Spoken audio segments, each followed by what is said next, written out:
Salut et bienvenue à tous. Nous entamons maintenant l'étape de la mise en forme d'un document. C'est parti. Ok, nous allons maintenant apprendre à faire la mise en forme rapide du texte. Pour ce faire, je sélectionne d'abord le texte qui va subir la mise en forme.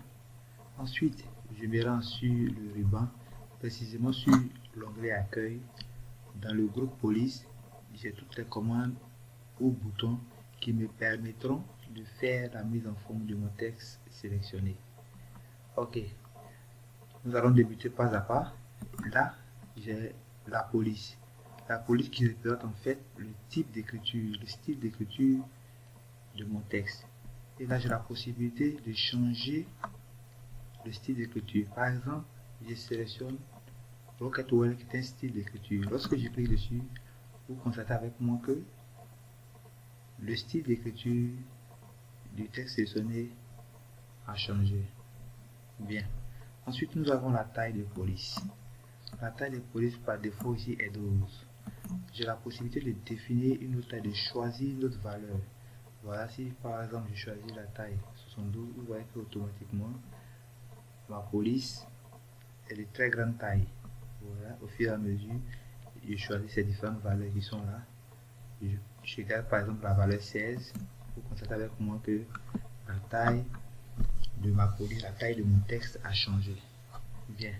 Ensuite, nous avons deux boutons qui permettent aussi de gérer la taille de la police. Nous avons le bouton augmenter la taille de la police et le bouton diminuer la taille de la police. Lorsque je clique de façon continuelle, à chaque clic sur le bouton augmenter la taille, je constate que de façon automatique, la taille de ma police augmente. La taille des caractères de mon texte sélectionné augmente. Pareil aussi pour le bouton diminuer la police. Lorsque je clique dessus, automatiquement, la taille de la police de mon texte sélectionné diminue. Voilà. Okay, c'est très important. Ensuite, nous avons le bouton gras. Le bouton gras nous permet de mettre les textes en gras, c'est-à-dire de mettre en évidence nos différents textes. Voilà, quand j'ai cliqué dessus, quand j'active le gras, vous voyez que ici, nous constatons que le gras est en fond grisé, juste pour dire que le texte qui est sélectionné est en gras. Nous avons ici le bouton italique, le bouton souligné. Bien. Ensuite, pour ce qui concerne le bouton souligné, il existe différents types de traits de soulignement. Voilà, différents styles. Donc, nous pouvons choisir le style qui nous va le mieux. Voilà, vous voyez ici, lorsque je change le style de trait, le trait automatiquement change de style au niveau de mon texte. Voilà. Je vais garder le trait simple. Ok. Ensuite, nous avons le bouton barré. Le bouton barré nous permet de barrer notre texte pour que nous puissions mieux voir l'aspect barré. Je vais simplement désactiver l'option souligner. Très bien. Ensuite, je viens cliquer sur barré. Vous voyez que mon texte est carrément barré. Vous voyez, vous constatez que mon texte a été barré. Bien. Je sélectionne mon texte. Ensuite, je peux désactiver l'option barré. Ensuite, j'ai le bouton qui me permet de mettre les caractères sélectionnés en indice et des caractères en exposant. Bien, nous allons faire un exemple. Je vais zoomer, voilà, pour qu'on puisse voir. Je prends par exemple le E de touche. Lorsque je clique sur indice, automatiquement le E se positionne en indice. Vous voyez bien. Voilà, le E passe en mode indice. Ok. Lorsque je clique sur exposant, automatiquement mon E passe en exposant. Bien, c'est juste pour vous montrer, par moment on peut avoir saisi des informations, des caractères qui doivent être positionnés en indice ou en exposant. Bien, on continue.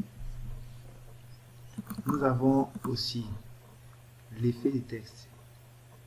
Voilà, l'effet de texte, ce sont des effets qu'on applique aux différents caractères qu'on aura sélectionnés. Par exemple, je sélectionne le mot formation et là je peux lui appliquer un effet de texte. je prends par exemple ce style là.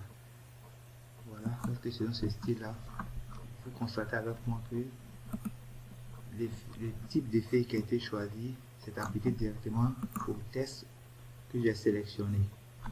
Bien. Ensuite,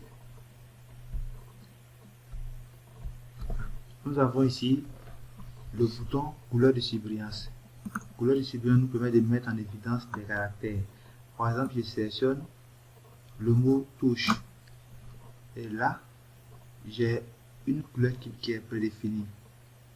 C'est bon. Par défaut, ici, c'est aucune couleur. Lorsque j'écris sur la petite flèche à côté, il y a des couleurs qui sont proposées. Et vous constatez avec moi qu'en arrière-plan, les couleurs changent automatiquement. Et là, je choisis par exemple cette couleur. Vous voyez, cette couleur de ce test contient maintenant une couleur de surbrillance. Voilà. Pour désactiver cette couleur ou cette surbrillance, il me suffit encore de revenir sur le bouton surbrillance en cliquant sur la petite flèche à côté et de venir sélectionner ou cliquer sur l'option aucune couleur. Là, automatiquement, la couleur de surbrillance disparaît. Ok, ensuite, nous avons ce qu'on appelle la couleur de police. Si je veux changer la couleur de police d'un caractère, il me suffit simplement de sélectionner le caractère en question. Et là, je me rends toujours dans le groupe police de l'onglet accueil. Et là, j'ai la couleur de police. Par défaut, la couleur est rouge. Lorsque je clique sur la petite flèche à côté, qui me donne d'autres options, d'autres types de couleurs, j'ai la possibilité en ce moment-là de choisir la couleur de police souhaitée. Je peux prendre par exemple l'orange par exemple. Ok, lorsque je prends l'orange, vous voyez automatiquement avec moi que la couleur du mot gratuite a été changée automatiquement. Bien. Nous avons aussi une commande qui nous permet de gérer la casse. La casse, c'est en fait la fonction qui nous permet de mettre soit le texte en majuscule ou en minuscule. Nous avons aussi la possibilité de définir soit la première lettre en majuscule ou en minuscule. Donc le fait de changer les caractères en majuscule ou en minuscule s'appelle casse. Bien. Ici, je sélectionne d'abord mon texte touche par exemple. Et là, je viens sur le bouton casse qui nous modifie la casse qui nous permet de gérer la manière d'écrire. Très bien. Et là, ici, vous voyez, j'ai par exemple l'option majuscule. Lorsque je clique dessus, automatiquement, le mot touche passe en majuscule. Bien. Si je choisis minuscule, automatiquement, le mot sélectionné passe en mode minuscule. Tout bien. Ensuite, pour finir, nous avons ce dernier bouton là. Ce dernier bouton qui s'appelle effacer la mise en forme ou toutes les mises en forme nous permet de supprimer toutes les mises en forme qui ont été appliquées au texte sélectionné. Et là, ça va nous redonner la mise en forme par défaut, la mise en forme qui était là auparavant, avant que nous ne procédions à cette mise en forme là. Ok, donc par exemple, je sélectionne le texte qui a subi des mises en forme. Et là, je viens cliquer sur le bouton effacer toute la mise en forme. Lorsque je clique dessus, vous convenez avec moi que le texte passe automatiquement dans la mise en forme qui a été programmée ou qui a été définie par défaut. Bien, voilà un peu comment se passe la mise en forme rapide du texte, des éléments des textes qui ont été sélectionnés. Je vous remercie et à tout à l'heure pour la suite.